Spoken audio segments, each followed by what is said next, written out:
Good evening guys. आशा करता हूँ आपकी तैयारी बहुत ही बढ़िया चल रही होगी। गाइज हम लोग परसेंटेज का बेसिक कॉन्सेप्ट देख रहे थे। ठीक है, पिछले दो वीडियो में मैंने परसेंटेज का कॉन्सेप्ट देखा, उस पर क्वेश्चन किया। तो इस वीडियो में आपको उसी का अगला पार्ट है। पहले मैं कुछ सारा कॉन्सेप्ट देखने वाला हूँ, फिर उसके बेस्ड क्या करने वाला हूँ, क्वेश्चन करने वाला हूँ। तो बिल्कुल आप, अगर आपके पास कॉपी कलम नहीं है तो कॉपी कलम लेकर बैठे और मेरे साथ साथ आप भी क्वेश्चन को क्या कीजिए, प्रैक्टिस कीजिए। कॉन्सेप्ट को अच्छा से समझना है, फिर क्वेश्चन को क्या करना है, बनाना है। तो चलिए मैं वीडियो को स्टार्ट करता हूँ। देखिए, मेरा पहला टाइप है ए प्लस बी टाइप। इसको बोलते हैं कंजेक्यूटिव परसेंटेज चेंजेस।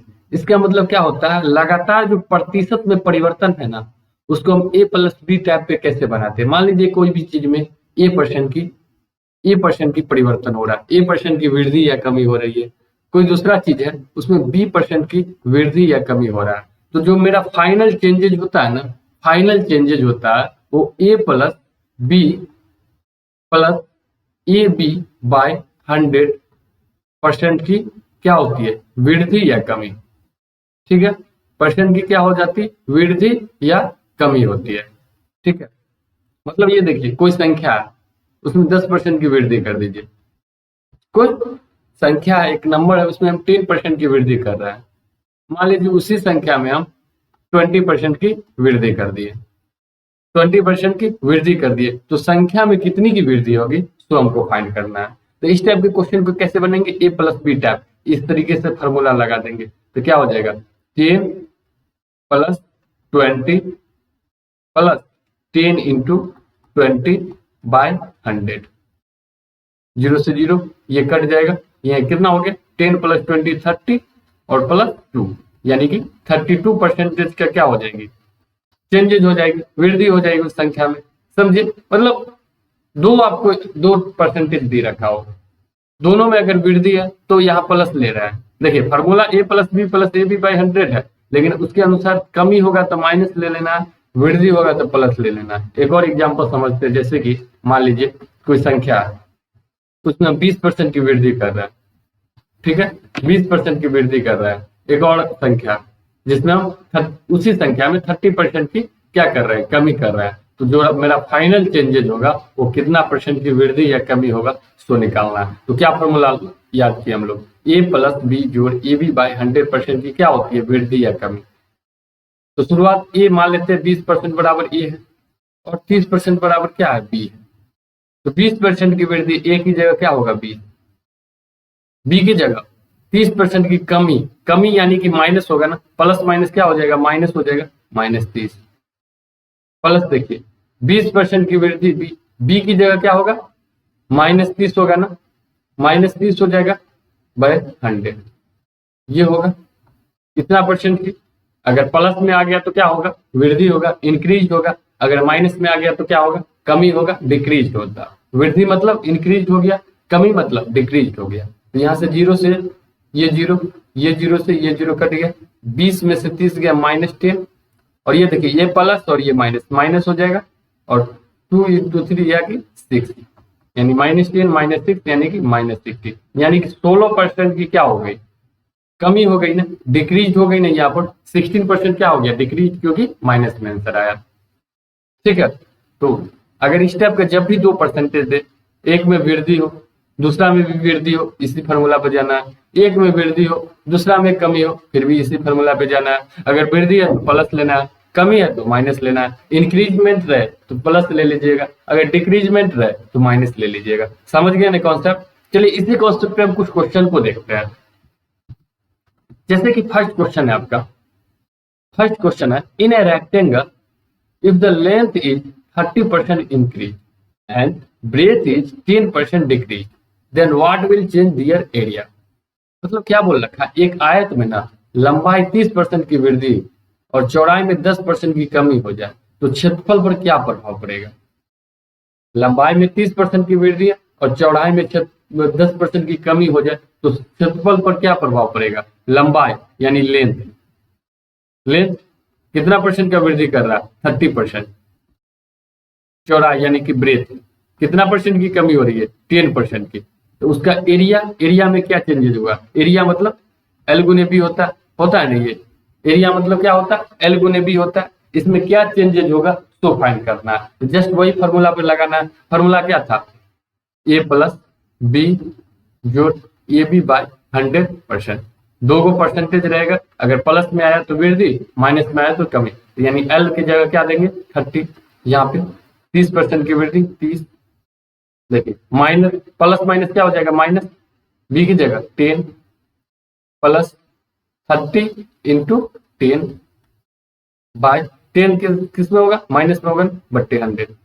इतना परसेंट की क्या होगा, अगर प्लस में आ गया तो इंक्रीज होगा, माइनस में आएगा तो डिक्रीज। तो 0 से 0, ये 0 से 0 कट गया, यानी 30 में से 10 गया 20, और ये प्लस माइनस माइनस 3, यानी कि 70% का क्या हो गया, प्लस में आ रहा है तो वृद्धि हो जाएगा, 70% की वृद्धि यानी कि इंक्रीज।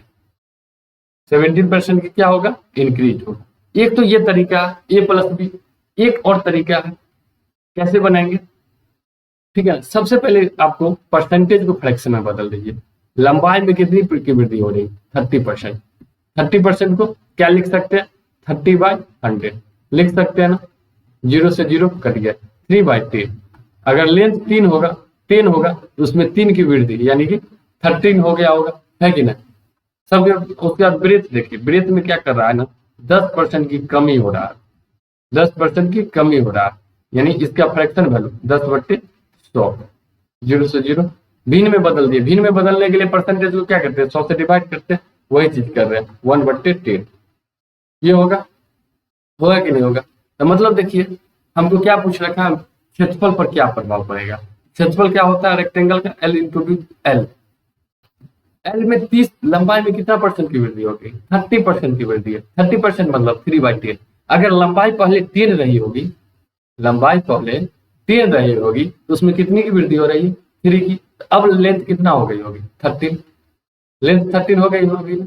पहले अगर लंबाई 10 रही होगी तो उसमें 3 की वृद्धि है ना, 3 की वृद्धि है ना, 3 ज्यादा और हो गई होगी लेंथ, तो लेंथ अब कितना हो गई होगी 13। अब ब्रेथ के बारे में देख लीजिए, ब्रेथ के बारे में क्या दे रखा था, ब्रेथ 1/10, 10% बराबर 1/10 की कमी हो रहा है। अगर पहले ब्रेथ, पहले अगर चौड़ाई, आयत की चौड़ाई पहले 10 रही होगी तो उसमें कितनी की कमी हो रही है 1 की ना, तो अब कितना हो गया होगा 9। अब 9 हो गई होगी। अगर पहले ब्रेथ यानी चौड़ाई 10 रही होगी उसमें 1 की कमी हो रही है, 1 की क्या हो रही है कमी, तो अब कितना हो जाएगी 9 हो जाएगी। तो देखिए एरिया, एरिया क्या होता है एल इंटू बी। रेक्टेंगल का एरिया क्या होता है, आयत का क्षेत्रफल क्या होता है लंबाई गुने चौड़ा, तो क्षेत्रफल पर क्या प्रभाव पड़ेगी, तो देखिए 10 गुने 10 यानी कि 100। पहले क्षेत्रफल कितना था रेक्टेंगल का 100, अब कितना हो गया 13 इंटू 9 170, यानी कितना परसेंट की वृद्धि हो गई। 100 पर गणना करते हैं, जितना अधिक होता है उतना ही परसेंट निकल जाता है, यानी 100 से कितना ज्यादा है 17, यानी कि 17% की क्या हो गई वृद्धि हो रही है।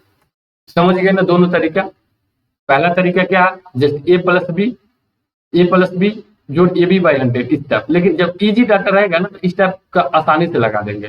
लेकिन दूसरा जो तरीका हम बताएं आपको फ्रैक्शन वर्क, फ्रैक्शन में चेंज कर देंगे ना, कैसा भी परसेंटेज देगा इजिली बन जाएगा, ठीक है। समझे क्या किए, लंबाई में क्या बोल रखा था 30% की वृद्धि, तो सबसे पहले लेंथ को क्या किए, लेंथ जो 30% था उसको फ्रैक्शन में बदल दिए, 30/100 कर दिए यानी कि 3/10। और ब्रेथ 10% की कमी है, इसको भी क्या किया हम लोग फ्रैक्शन में बदल दिए 10/100 यानी कि -1/10। यानी पहले अगर लेंथ 10 थी, लंबाई 10 थी तो 3 की वृद्धि अब 13 हो गई होगी, और पहले अगर चौड़ाई 10 थी तो इसमें 1 की कमी हो रही है, तो अब कितना हो गई होगी 9 हो गई होगी, है कि नहीं। तो मेरा एरिया के बारे में बात किया गया, तो पहले एरिया कितना होगा एल इंटू बी यानी 10 गुने 10 100। पहले एरिया 100 होगी तो अब कितना हो गई होगी 13 9 170 यानी 117। तो कितना परसेंट की वृद्धि हुई 17% की, है ना, 17% की वृद्धि हो गई। समझ गए ना। चलिए एक और क्वेश्चन करते हैं इसी टाइप का। देखिए सेम क्वेश्चन है, यदि सिनेमा घर के टिकटों का मूल्य 20% से बढ़ जाता है। देखिए एक सिनेमा घर है, उसका प्राइस है, टिकट का प्राइस 20% से इंक्रीज हो रहा है। सिनेमा घर में टिकटों का मूल्य कितना से बढ़ रहा है 20%, तथा दर्शक की संख्या 30% की कमी आ जाती है। जो दर्शक है, ठीक है ना, वहां जाने वाले जो दर्शक है, ठीक है, उसका जो संख्या है ना, नंबर है ना, 30% से डिक्रीज हो रहा है। तो सिनेमा घर का राजस्व संग्रह पर क्या प्रभाव पड़ेगा? जो सिनेमा घर से कमाई होगी, रिवेन्यू होगी उससे जनरेट, उस पर क्या इफेक्ट पड़ेगा तो निकालना है। ठीक है। टिकट का प्राइस प्राइस 20% से बढ़ रहा है और दर्शक की संख्या कितनी परसेंट की? 30% से कमी हो रही है। ठीक है। प्राइस कितना? 20% से बढ़ रहा मतलब प्लस में होगा, इंक्रीज हो रहा है। ये 30% से क्या हो रही? कमी हो रही है। तो सिनेमा घर के राजस्व संग्रह में क्या प्रभाव पड़ेगा? बताए ना, अगर एक में ए परसेंटेज चेंजेस, दूसरा में बी परसेंटेज चेंजेस, तो क्या होता है फॉर्मूला? ए प्लस बी जोड़ ए बी बाय 100% का चेंज हो जाएगा, है ना? इतना परिवर्तन होगा। ठीक है। अगर वृद्धि है तो वृद्धि की जगह प्लस दीजिए, कमी है तो कमी की जगह माइनस दे दीजिए। तो कितना है? 20% की वृद्धि, तो ए की जगह 20 होगा। बी 30% की कमी हो रही है। ठीक है। संख्या में, दर्शक की संख्या में 30% की क्या हो रही है? कमी हो रही है। तो -30 प्लस माइनस माइनस जोड़ ए गुने बी, जोड़ कितना होगा? ए कितना है? 20% और बी कितना? 30% की कमी बाय 100। ये होगा इतना परसेंट। देखिए 20 में से 30 गया कितना होगा? -10। यहां से देखिए प्लस माइनस माइनस हो जाएगा, माइनस हो जाएगा, और ये जीरो से ये जीरो, और ये जीरो से ये जीरो कट गया, 3 2 जा 6, इतना परसेंट आएगा। तो यानी कि -16%। तो माइनस में आ गया तो मतलब क्या हुआ? कमी हो गया, डिक्रीज हो रहा। माइनस में आ गया तो क्या हो गया? कमी हो गया। क्या होगा? डिक्रीज होगा। समझ गया ना? जस्ट उसी फॉर्मूला पे पुट करना है। अब दूसरा विधि भी बताएं आपको, सेकेंड तरीका आपसे भी बना लेना है। सेकेंड तरीका क्या बताएं? सबसे पहले आपको परसेंटेज को ना किस में कर देना है? फ्रैक्शन में बदल देना है। तो 20%, प्राइस में कितना की वृद्धि हो रही है? 20%। 20% मतलब 1/5। 1/5 की क्या हो रही है? वृद्धि हो रही है। अगर पहले प्राइस 5 रुपया रही होगी टिकट का मूल्य 5 रुपया रही होगी, तो अब एक की वृद्धि हो गई, अब मूल्य कितना रुपया हो गई होगी? 6 रुपया। ठीक है। लेकिन क्या बोल रखा है ना, जो दर्शक है ना, दर्शक में 30% की कमी आई है। दर्शक में कितना की कमी आ रही है? 30% की। तो 30% को आप लोग किस में बदल देना है? फ्रैक्शन में। तो क्या होगा? 30/100, यानी 3/10। 3/10 होगा ना। इसमें क्या है? कमी। अगर पहले दर्शक कितना है? 10 है, 10 लोग जाते हैं, 10 पीपुल जाते हैं देखने के लिए, तब उससे 3 कम जाएंगे, यानी 7 ही पीपुल जाएंगे, है कि नहीं? तो प्राइस, अगर हम प्राइस का बात कर रहे हैं, तो प्राइस अगर देखिए 20% की क्या हो रही है? बढ़ जाती है, इंक्रीज हो रहा है। 20% बराबर 1/5। अगर पहले प्राइस 5 थी तो उसमें एक की वृद्धि हो गई, अब मूल्य कितना हो गया टिकट का? 6 रुपया हो गया होगा। पहले 5 रुपया था, उसमें 1 रुपया का वृद्धि कर दीजिएगा, तो अब टिकट का मूल्य कितना हो गया होगा? 6 रुपया हो गया होगा कि नहीं? अब जो दर्शक है, जो वहां जाते हैं, ठीक है ना, वहां जाते हैं वो दर्शक है, उनमें कितनी परसेंट की कमी हुई है? 30% की। तो दर्शक में 30% की कमी हो गई है। तो ये अगर पहले पहले कितना लोग, मान लेते इतना लोग जाते होंगे, 10 लोग जाते होंगे, तो उसमें 3 की कमी हो गई, अब कितना लोग जाते होंगे? 7 लोग। 7 लोग, पहले 10 लोग जाते होंगे, उसमें कितनी की कमी हो रही है? 3 की। 30% बराबर 3/10। तब कितना लोग जाते होंगे? 7 लोग। तो मेरा जो रिवेन्यू कितना रुपया प्राप्त होता होगा? देखिए 5 रुपए टिकट है, 10 लोग जाते हैं पहले, तो पहले कितना? 50 रुपया प्राप्त हुआ होगा। 5 रुपया, 5 रुपया टिकट की प्राइस है, 10 पीपुल जाते हैं, 10 पीपुल जाते हैं, तो कितना रुपया प्राप्त होगा? 50 रुपया। देखिए 6 रुपया हो गया प्राइस, लेकिन अब 7 ही पीपुल जा रहे हैं, तो कितना प्राइस मिला होगा? 7×42, यानी 42 रुपया उसको प्राप्त हुआ होगा राजस्व। तो कमी आ रहा है ना, पहले 50 रुपया मिल रहा है, अब 42 रुपया मिल रहा है। कितनी की कमी आ रहा है? 8 रुपया का। टोटल कितना में से? टोटल 50 में से ना, 8/50। इसको परसेंटेज में बदल देंगे तो 100 से मल्टीप्लाई कर देते हैं।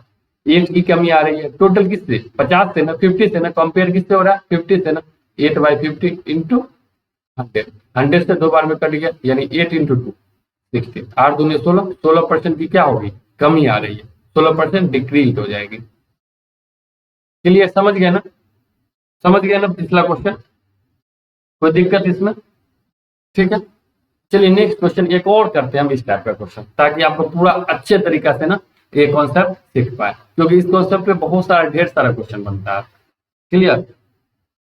चलिए तो ये क्वेश्चन देखिएगा आप लोग। इसमें क्या बोल रखा था? In circle if the radius is 20% increase then what changes their circumference and area. किसी वृत्त की त्रिज्या को 20% से बढ़ाया जाता है तो वृत्त की परिधि तथा क्षेत्रफल में कितने परसेंट की वृद्धि होगी, कितने परसेंट का परिवर्तन होगा।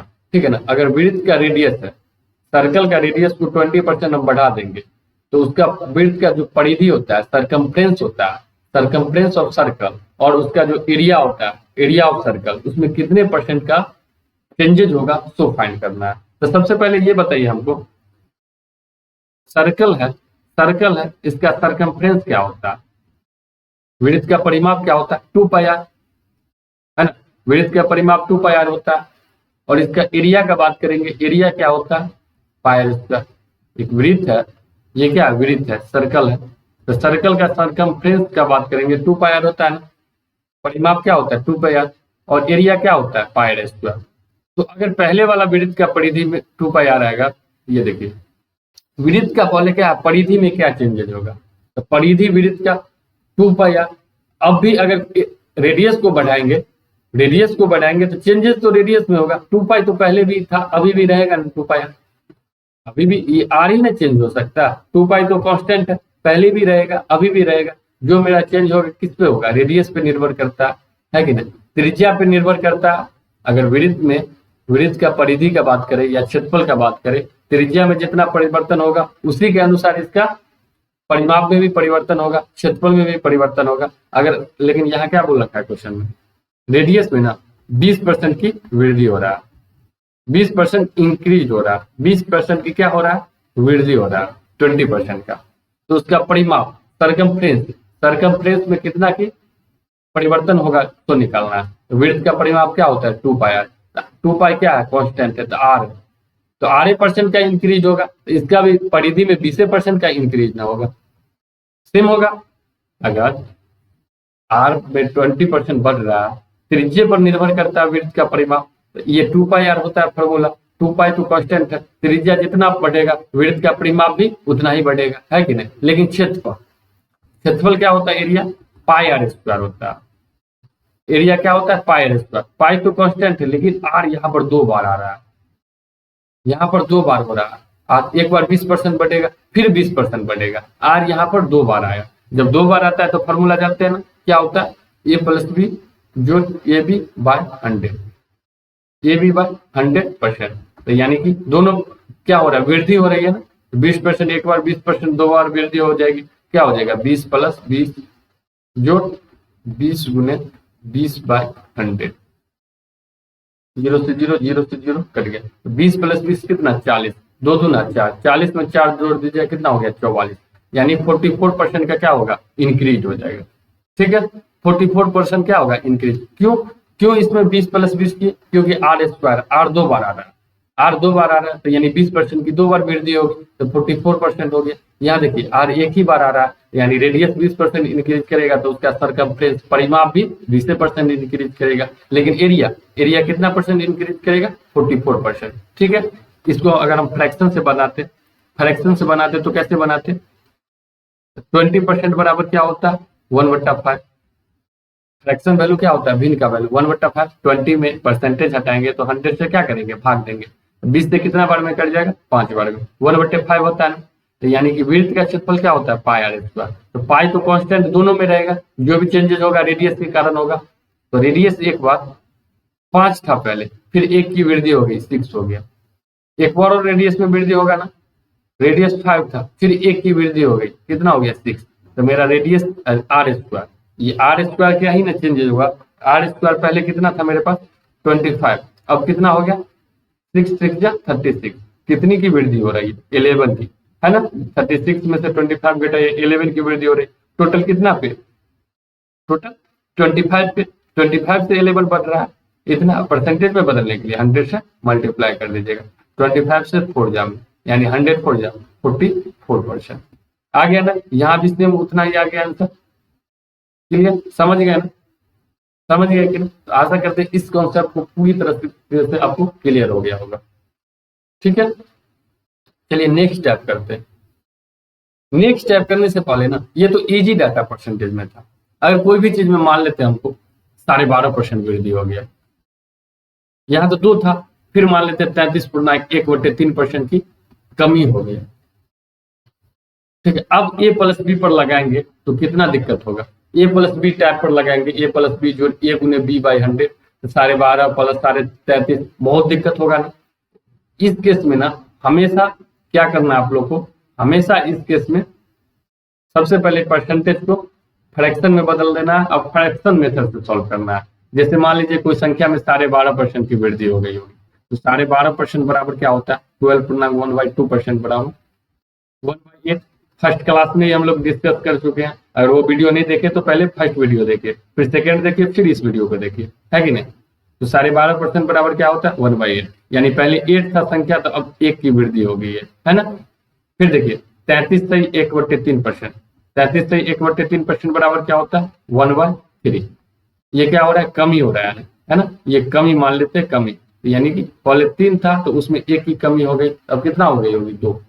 यदि कोई संख्या पहले 8 था तो उसमें 1 की वृद्धि हो गई, अब क्या हो गया होगा, 9। अगर कोई संख्या पहले 3 था उसमें 1 की कमी हो गई, अब कितना हो गई होगी, 2। यानी पहले कोई संख्या 8 से 24 था, तो अब 9 2 18 हो गया। तो कितना की कमी आ रहा है, 6 का। टोटल कितना पे, 24 पे। परसेंटेज में बदलने के लिए 100 से 6 से 4 जामे, 4 से 25 जामे, यानी कि 25% की क्या होगी, कमी होगी। ठीक है ना। तो मतलब इस टाइप का जब भी क्वेश्चन है, अगर 2 सिंपल डाटा दिया, 10%, 20%, 30% दिया, तो ए प्लस बी का यूज कर लेंगे। लेकिन थोड़ा जटिल डाटा देता है तो फ्रैक्शन में चेंज करके इस मेथड का यूज करेंगे, है कि नहीं।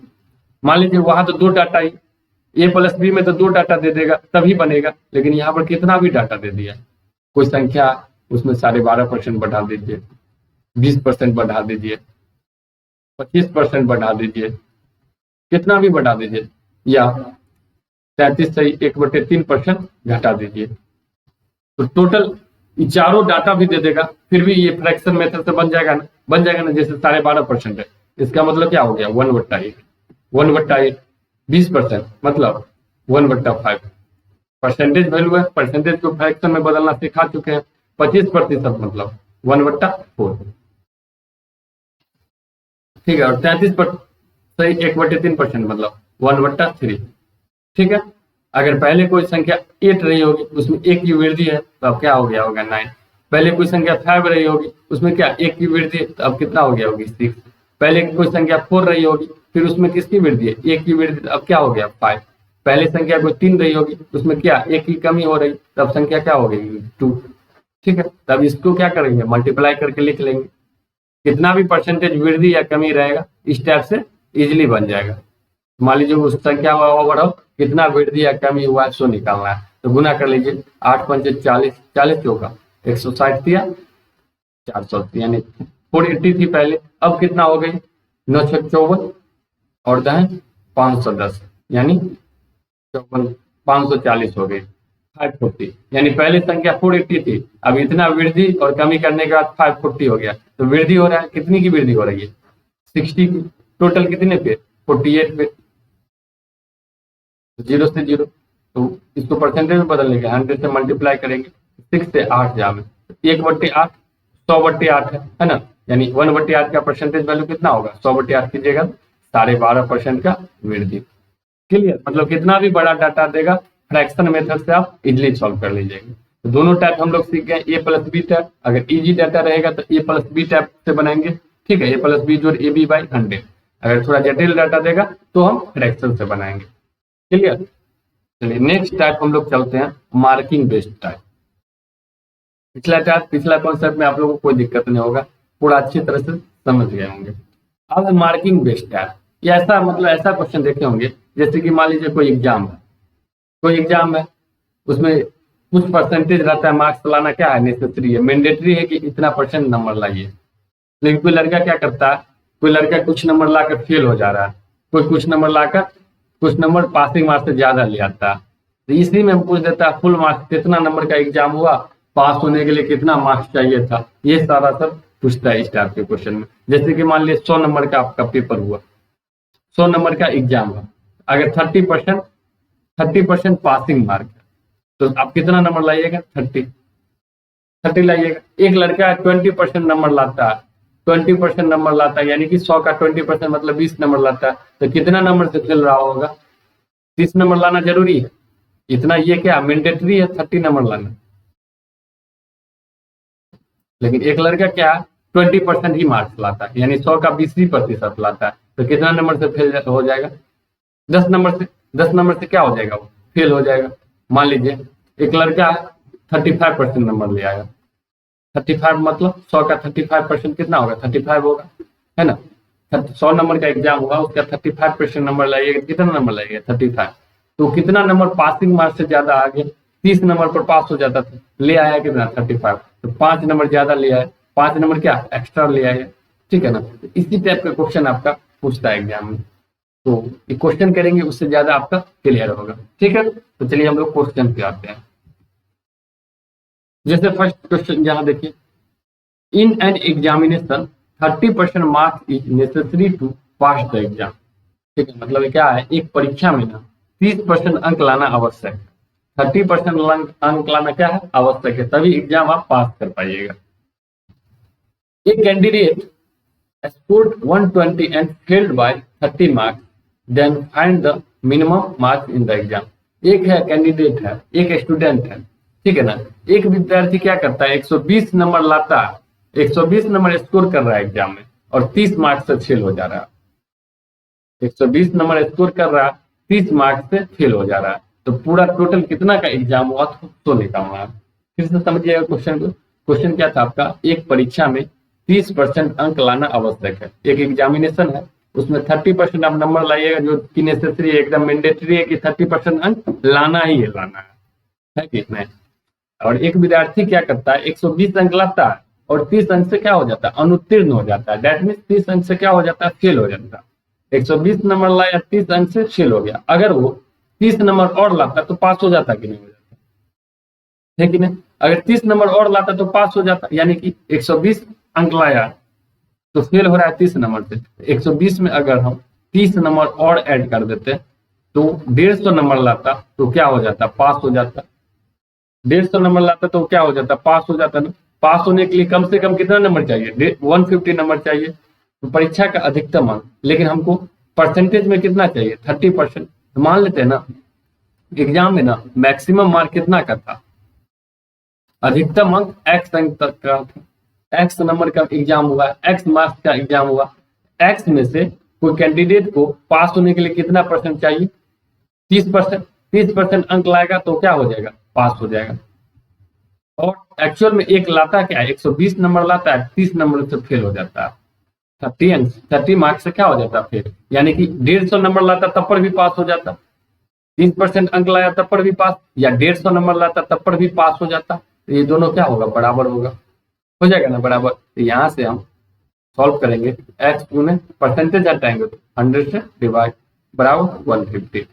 तो यहाँ से 30 कितना बार में? 5 जा में कटेगा। तो यहाँ से x बराबर क्या हो गया? 5 × 100 यानी कि 500। तो एग्जाम कितना नंबर का हुआ? 500 नंबर का।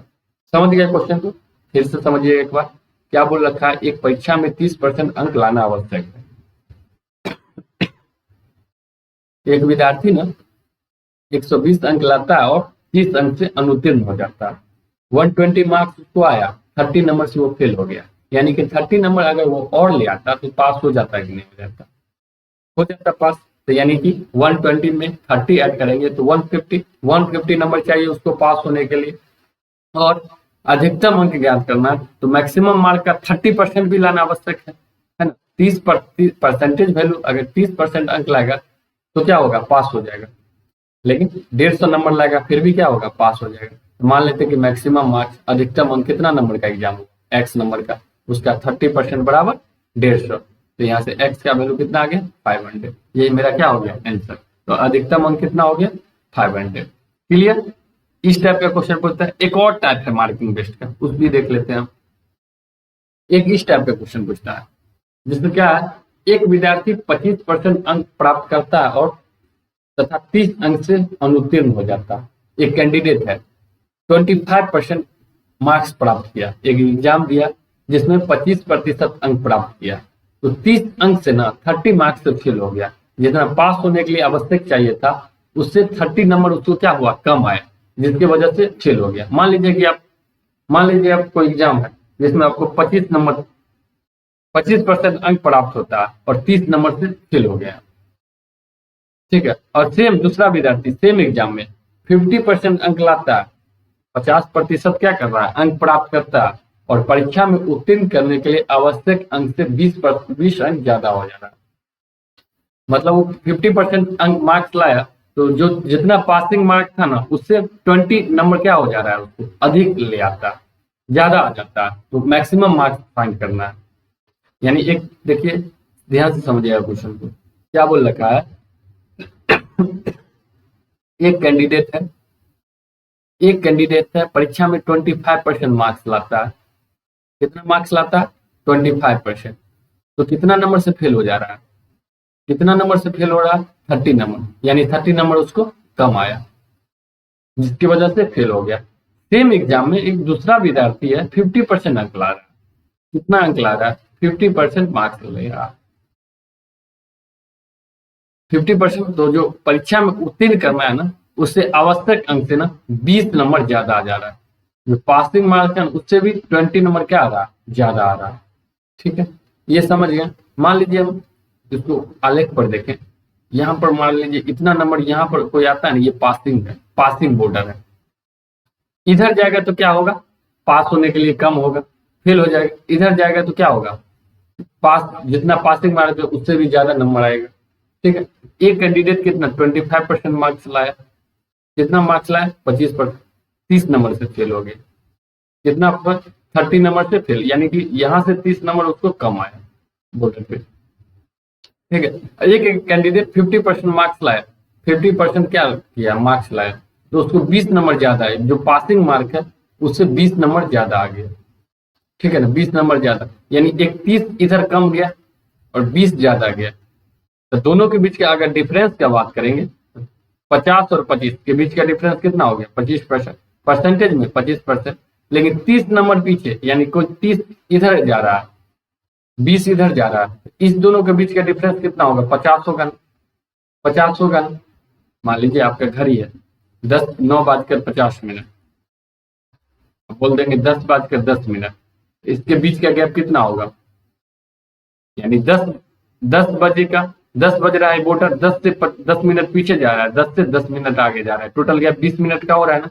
उसी तरीका से 30 नंबर से फेल हो रहा है, 20 नंबर पास होने से ज्यादा आ रहा है उसको। तो इस दोनों के बीच का गैप कितना होगा, 50।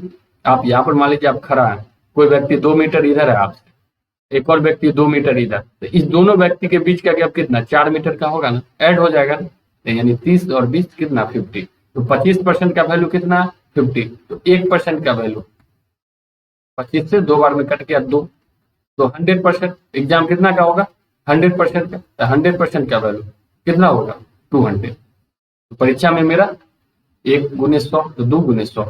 तो परीक्षा में अधिकतम अंक कितना का था, 200 एग्जाम, 200 नंबर का एग्जाम हुआ।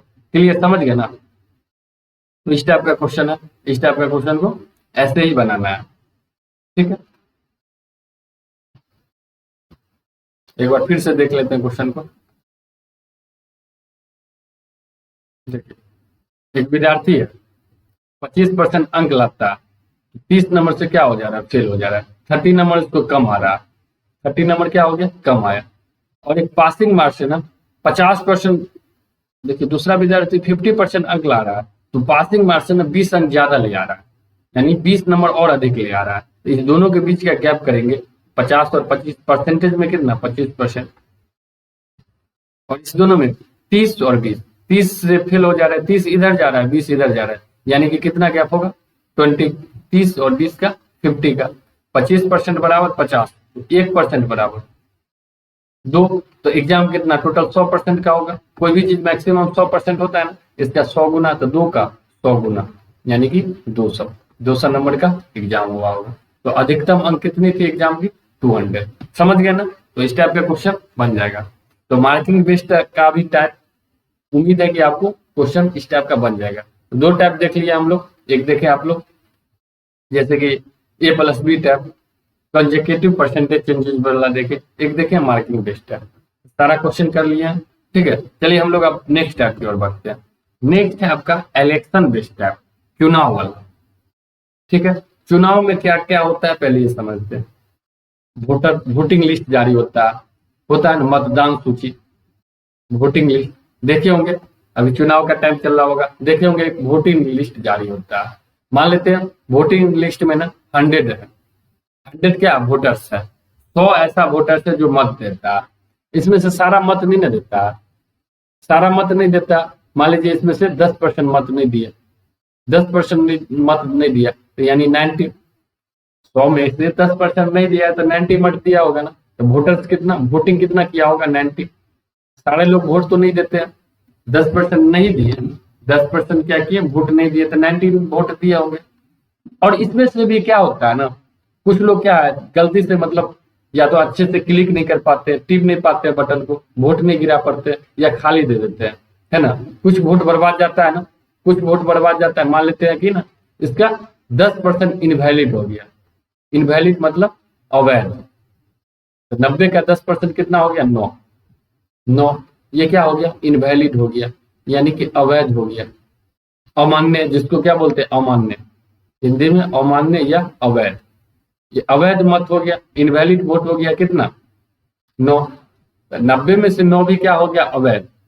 तो वैध कितना होगा, वैलिड वोट 81 होगा ना, ये क्या होगा, वैलिड वोट होगा, वैलिड वोट होगा कि नहीं, ये क्या होगा, वैध मत होगा ना। तो मेरा हार और जीत का, हार और जीत इसी वैध मत पे ही होगा डिसाइड, इसी वैध मत पे ही डिसाइड होगा, ठीक है ना। इसी में से विनर और लूजर बनेगा, है कि नहीं, इसी में से या तो विनर बनेगा और लूजर बनेगा। जिसको ज्यादा वोट आएगा वो विनर बनेगा, जिसको कम वोट आएगा वो लूजर बनेगा। ये बात समझे, तो मतलब ये आपका क्राइटेरिया होता है, ये ब्लूप्रिंट होता है इलेक्शन बेस्ड टाइप का क्वेश्चन का। क्या होता है, वोटिंग लिस्ट जारी होता है, देखते होंगे वोटिंग लिस्ट जारी हुआ, मान लीजिए जितना का वोटिंग लिस्ट जारी हुआ उसमें से सारे लोग तो वोट देते नहीं है। मान लेते 100 लोग का वोटिंग लिस्ट जारी हुआ, 100 लोग है वोटर्स, 100 लोग को वोट देना है, लेकिन सारे लोग नहीं देते हैं, 10% नहीं दिए मान लीजिए, तो 90 लोग वोटिंग किए, 90 लोग वोट गिराए। उसमें से भी क्या है ना, कुछ लोग अच्छे से वोट नहीं गिरा पाते हैं, अमान्य हो जाता है कुछ लोग का वोट, है ना, ठीक से मशीन को क्लिक नहीं कर पाते बटन को, या कुछ और टेक्निकल इश्यू हो जाता है। मान लेते हैं ना 10% नंबर, इसका 10% क्या हो गया, इनवैलिड हो गया। इनवैलिड मतलब अवैध, अमान्य, अमान्य हो गया, उसको क्या करते हैं, कचरा के डिब्बा में डाल देते हैं, कोई मत नहीं है उसका, जो इनवैलिड है। यानी 90 का 10% कितना हो गया, 9, 9 क्या हो गया, अवैध, अमान्य घोषित हो गया, तो उसका वोट में गिनती होगा, नहीं होगा। तो कितना हो गया मान्य, वैलिड वोट 81, 81 आपका क्या हो गया, वैलिड वोट हो गया, वैध मत हो गया। क्या हो गया, ये वैलिड वोट हो गया, वैध मत हो गया, मान्य मत हुआ। तो इसी में डिसाइड होगा विनर और लूजर, है कि नहीं। इसी में से डिसाइड होगा क्या होगा, विनर, इसी में जीतने वाले प्रत्याशी को मिलेगा और इसी में से हारने वाले प्रत्याशी को वोट मिलेगा। तो इसी के अनुसार क्या होता है, जीत हार की फैसला होती है। समझे ये क्राइटेरिया, समझे। एक एग्जाम्पल से समझिएगा, मान लीजिए 100 वोटर्स है, 100 वोटर्स है जिसमें से 10% वोट नहीं दिया, मान लीजिए 20% वोट नहीं दिया, 80% वोट किया होगा। वोटिंग लिस्ट में इतना कैंडिडेट है, इतना वोटर्स है वोटिंग लिस्ट में, तो वोटिंग कितना, 20% वोट नहीं दिया, 80% क्या किया, वोटिंग किया होगा, किया होगा ना। मान लेते हैं ना 10% में इनवैलिड वोट हो गया, 80 का 10% कितना होगा, 80 का 10% निकाल लिए, कैसे निकालिएगा, 0.008 होगा ना, 80 का 10%, 8 क्या हो गया, इनवैलिड, अवैध हो गया, इनवैलिड हो गया। तो इनवैलिड का क्या करते हैं, कचरे के डिब्बा में डाल देते हैं, कोई यूज होता है नहीं। तो वैलिड वोट कितना हुआ, वैलिड वोट 72, वैलिड वोट कितना हुआ, 72, वैलिड वोट कितना हुआ, 72। एक उम्मीदवार को ना, एक उम्मीदवार को ना मान लेते हैं ना, कितना मान लेते हैं, एक उम्मीदवार को वैलिड वोट का, वैध मत का ना, वैध मत का 55.5/9% प्राप्त हुआ है। वैलिड वोट का 55.5/9%, ये पढ़ाए थे ना आप लोग को, 11.1/9% किसका वैल्यू है, 1/9 का। 11.1/9% किसका वैल्यू है, 1/9 का। तो 55.5/9 है, यानी इसका क्या है, 5 गुना है, तो ये किसका वैल्यू होगा, 5/9 का होगा ना, 5/9 का। तो एक जो विनर है ना, एक प्रत्याशी को इसका 5/9 वोट मिला, यानी 72 का 5/9 कीजिएगा, कितना हो जाएगा 40। एक को 72 में से 40 मिला है, ये क्या है, वैलिड वोट है। तो एक को कितना मिला होगा 32, तो कौन जीता होगा, ये विनर, ये जीता होगा ना, ये विनर हो गया, ये कौन हो गया, लूजर हो गया। तो मान लेते हैं ना 800 वोट से जीता, तो हम मान के चले हैं 100, तो यहाँ इसको 32 आ रहा है वोट, इसको 40 वोट आ रहा है, कितना वोट से जीत रहा है, 8 वोट से, 8 वोट से जीत रहा है। लेकिन एक्चुअल में माने हम क्या, एक्चुअल में कितना 800 वोट से जीता है। अगर वो 800 वोट से जीतता है तो मेरे अनुसार कितना 8 वोट से जीता, एक्चुअल में कितना 800, तो इसका 100 गुना है। तो हम जो वोट माने थे वोटर 100, मतदान सूची में कितना वोटर्स है 100, तो इसका 100 गुना हो जाएगा, तो यानी कि 10,000। ऐसे मतलब इस टाइप का क्वेश्चन बनते हैं आपको वोटिंग लिस्ट वाला, इलेक्शन में। ठीक है, एक और तरीका है, चलिए उसको क्वेश्चन के थ्रू एक क्वेश्चन करते हैं इस पे, उसके थ्रू ज्यादा आपको समझ में आएगी। चलिए क्वेश्चन है, देखिएगा इसमें, इसमें क्या बोल रखा है, in an election between two candidate, एक दो उम्मीदवारों के बीच एक चुनाव में 75% of the total voters cast their vote, मतलब एक चुनाव होता है दो उम्मीदवार के बीच में, उसमें से ना 75% मतदान किया, कुल मतदाताओं का 75% मतदान किया। हम लोग देख चुके हैं ना, वोटिंग लिस्ट का सारा लोग वोट नहीं देता है, कुछ परसेंट ही दे, कुछ परसेंट क्या होता है नहीं देता है। यहाँ 75% वोटर मतदान किया, जिसमें से 2% मत अमान्य घोषित कर दिया गया, ठीक है ना। वेयर डिक्लेयर, देखिए out of which 2% vote were declare invalid, जिसमें से 2% मत अमान्य घोषित कर दिया। अमान्य मतलब इनवैलिड हो गया, अच्छे तरीके से वो वोट नहीं गिरा है, तो उसका कोई यूज नहीं है, हटा देंगे। उसके बाद क्या बोलता है, a candidate obtain 9261 9261 vote 9261 vote which was 75% of the total valid vote. एक कैंडिडेट है, एक कैंडिडेट है, एक प्रत्याशी है, उसको 9261 वोट प्राप्त हुआ, 9261 मत प्राप्त हुआ, जो कि कुल वैलिड वोट का, टोटल वोटिंग का नहीं बोल रखा है, कुल वैलिड वोट जितना वैध मत है, वैध मत क्या, अमान्य मत को हटाने के बाद जो मान्य मत है, अमान्य मत को घटा देंगे, उसके बाद जो मान्य मत बचेगा, जो वैलिड वोट बचेगा, उसका 75% है। तो हमको क्या निकालना है, what was the total numbers of voters registered in the vote, तो कितना पूरा मतदान सूची में रजिस्टर है मतदाता, तो निकालना है हमको। ठीक है, क्वेश्चन समझिए, एक बार फिर से समझिएगा। दो उम्मीदवार के बीच एक चुनाव हो रहा है, कुल मतदाताओं के 75% ने मतदान किया, टोटल जितना मतदाता था वोटिंग लिस्ट में उसका 75% क्या किया, वोट गिराया, जिसमें से 2% मत अमान्य घोषित कर दिया गया। इसमें से क्या किया गया, 2% मत अमान्य यानी कि इनवैलिड घोषित हो गया, तथा एक उम्मीदवार को 9261 मत प्राप्त होता है, जो कि कुल मान्य का 75% है। टोटल वैलिड वोट का कितना 75%, तो मतदान में दर्ज कुल मतदाताओं की संख्या क्या थी, सो निकालना। ठीक है, समझते हैं क्वेश्चन। देखिए सबसे पहले इस क्वेश्चन को ना पिछले तरीका से बनाने के लिए इजी डाटा जहां कैलकुलेशन है, सारा को क्या कीजिए ना फ्रैक्शन में बदल लीजिए। तो 75%, सबसे पहले परसेंटेज को फ्रैक्शन में बदल लीजिए। 75% बराबर क्या होता है, 75/100, 25 से 3 बार में, 25 से 4 बार में 3/4 है ना। एक अब ये क्या है 2% है, 2% बराबर 1/5 50 हो जाएगा, 2/100 कर देंगे। फिर आपका क्या 75% है, 75% बराबर क्या होगा 3/4। तो इसका डिनोमिनेटर है ना, डिनोमिनेटर का एलसीएम ले लीजिए, उसको टोटल वोटर्स मान लीजिए ताकि कैलकुलेशन ना हो। डिनोमिनेटर है यानी कि हर का एलसीएम ले लीजिए, 4, 50 और 4 का एलसीएम कितना होगा 200 होगा। एलसीएम 4, 50 और 4 का निकालिएगा, एलसीएम एलसीएम निकालिएगा 4 का 50 का 4 का, तो कितना आएगा 200 आएगा ना। 4 से एक बार में ये क्या हो गया 50, 50 होगा 200 आ जाएगा, है कि नहीं। तो टोटल वोटर्स मान लेते हैं, मतदान सूची में टोटल कितना था, वोटिंग लिस्ट में वोटर्स की संख्या 200 मान ली।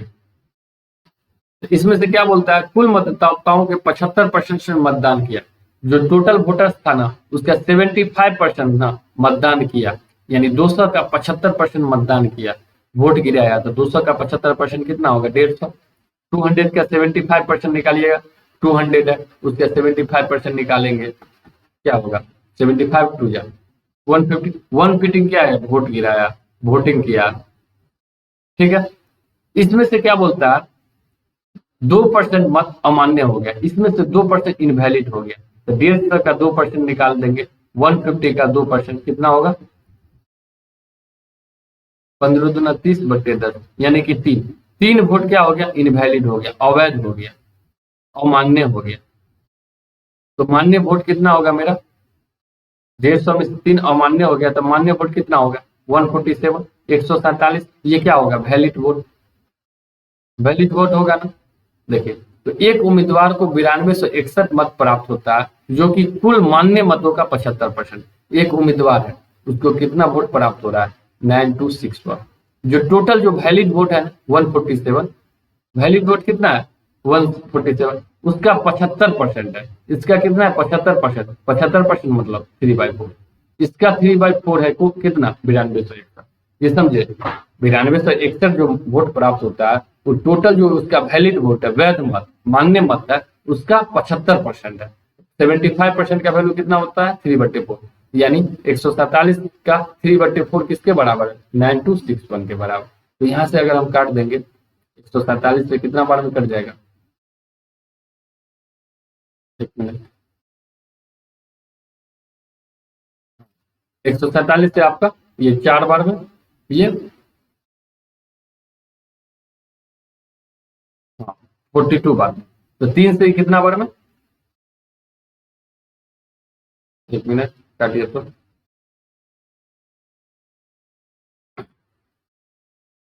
147 से काटिएगा ना, ये कितना बार में कट जाएगा आपका 147 6 जा और ये 3 जा 63 बार में, ये 3 से कितना बार में 21 बार में, तो एक का वैल्यू कितना हो गया 21 गुने 4 यानी कि 84, एक यूनिट का वैल्यू कितना आ गया 84। हम कितना माने हैं वोटिंग लिस्ट 200 यूनिट, तो वोटर लिस्ट में टोटल वोटर्स कितना हो जाएगा, एक यूनिट का वैल्यू 84, तो 200 यूनिट का वैल्यू 200 गुने 84 यानी 4 दुनिया 8, 8 दूनी 16, 16,800 टोटल वोटर्स कितना आ गया मेरे पास 16,800।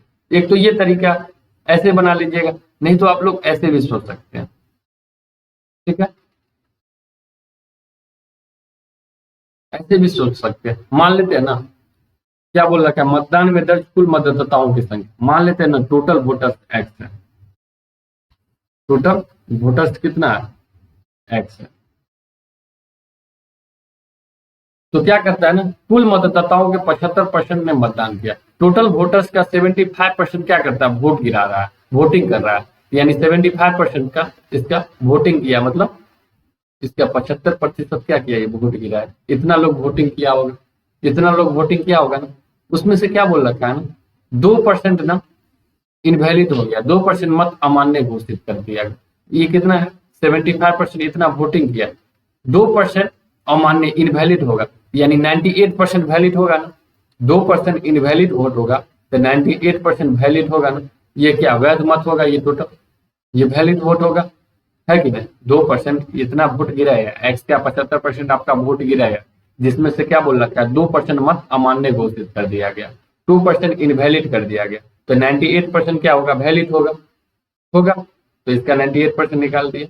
एक उम्मीदवार को 9261 मत प्राप्त हुआ, एक कैंडिडेट है उसको 9261 वोट प्राप्त हो रहा है, जो कि कुल मान्य मतों का कुल वैलिड वोट का 75% था।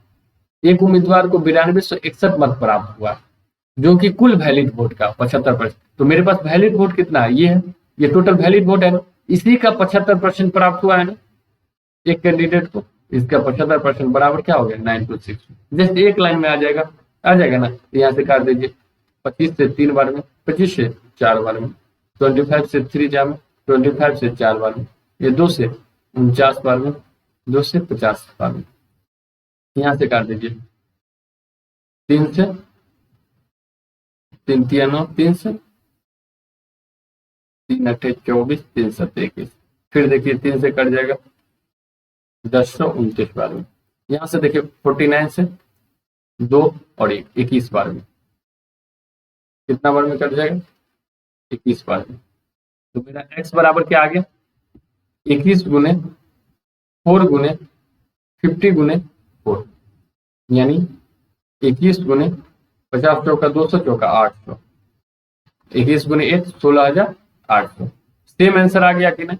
इस तरीके से भी हम क्वेश्चन को सॉल्व कर सकते हैं। एक बार फिर से समझिएगा, देखिएगा, दो उम्मीदवार था, इसके बीच चुनाव हुआ, एक को कुल मतों का 75% मतदान दिया, तो मान लेते टोटल वोटिंग लिस्ट में कितना था, एक्स था, उसका 75% दिया, तो एक्स का 75% हो गया, 2% इनवैलिड हो गया, तो 98% क्या होगा, वैलिड होगा, तो 98% इसका, ये टोटल क्या हो गया, ये टोटल पूरा वैलिड होगा।